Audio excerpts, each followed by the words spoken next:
Setiap pekerjaan itu pasti ada keuntungan dan kekurangannya masing-masing. Gak bakal ada pekerjaan yang 100% sempurna. Tapi kamu masih bisa cari kerjaan yang paling bagus untuk kamu. Pekerjaan yang paling bagus adalah yang paling menguntungkan buat kamu. Ada beberapa poin yang bisa menentukan kerjaan itu menguntungkan atau enggak buat kamu. Yang pertama, jam kerja. Kamu orangnya suka lembur atau tidak? Gak semua orang kuat lembur. Ada yang memilih untuk meningkatkan penghasilan dengan cara banyakin jam kerja.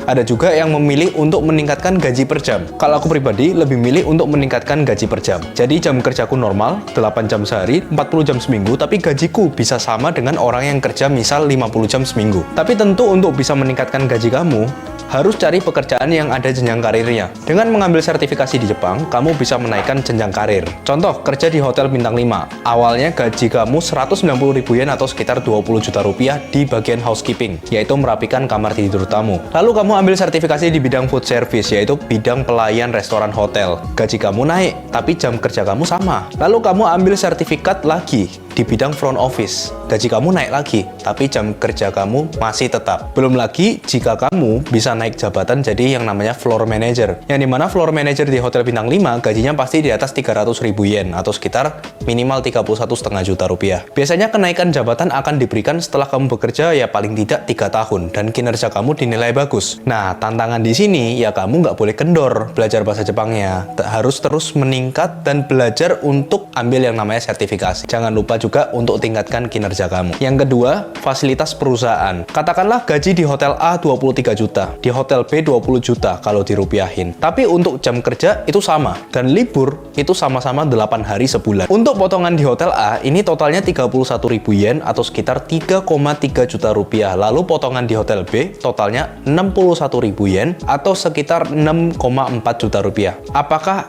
itu artinya pasti lebih menguntungkan bekerja di hotel A karena gajinya lebih tinggi dan potongan lebih kecil? Jawabannya belum tentu. Kita harus tahu apa aja isi potongan itu. Di hotel A, potongan 31.000 yen itu untuk 5.000-nya untuk pajak, 25.000 untuk premi asuransi sosial, dan 1.000 untuk premi asuransi tenaga kerja. Sedangkan di hotel B, potongan 61.000 yen itu 5.000 untuk pajak, 25.000 untuk premi asuransi sosial, 1.000 untuk premi asuransi tenaga kerja, dan 30.000 untuk tempat tinggal, gas, air listrik, dan makan 2 kali di hotel saat jam istirahat kerja. Berarti gaji bersih yang aku terima dari hotel A itu sebesar 19,7 juta rupiah. Tapi aku masih harus sewa apartemen sendiri, makan semua cari sendiri.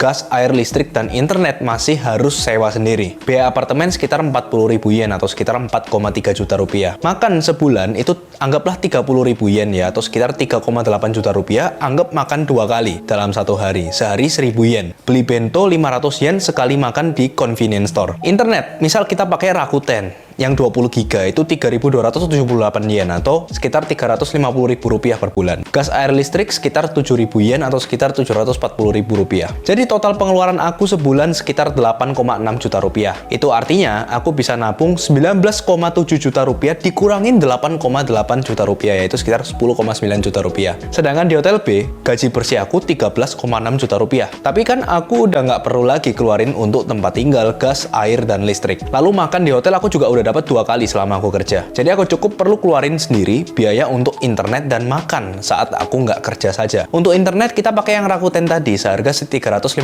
rupiah. Lalu untuk makan saat tidak kerja, aku nggak kerja selama 8 hari sebulan ya, anggaplah habis 8.000 yen atau sekitar 850.000 rupiah. Jadi total pengeluaran aku jika kerja di hotel B selama 1 bulan itu cuma 1,2 juta rupiah. Itu artinya aku bisa nabung 13,6 juta rupiah dikurangin 1,2 juta rupiah. Itu 12,4 juta rupiah. Lumayan kan?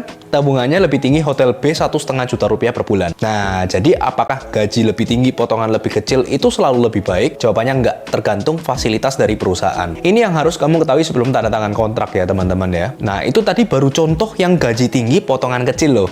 Belum lagi kalau misal kerjaannya beda. Bisa jadi gajinya memang lebih tinggi, tapi potongannya lebih tinggi juga karena pajak dan asuransi dari kerjaan yang beda itu juga beda.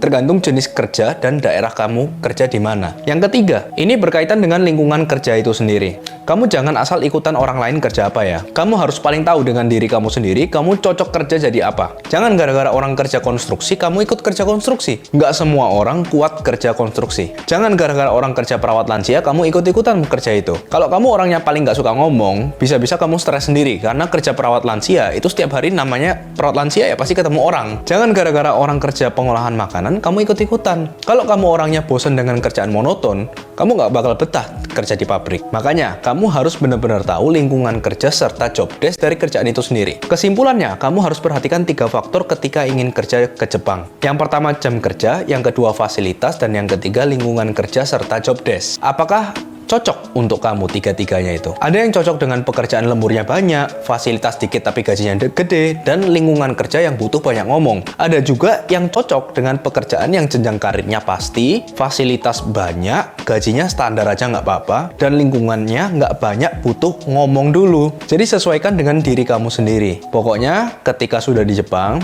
jangan sampai kamu lupa untuk bersyukur dengan pekerjaan kamu. Jangan lupa juga untuk selalu upgrade skill dan bahasa Jepang kamu, agar kamu bisa menemukan peluang baru di Jepang. Baik itu kerjaan dengan gaji lebih tinggi, fasilitas lebih banyak, dan sebagainya.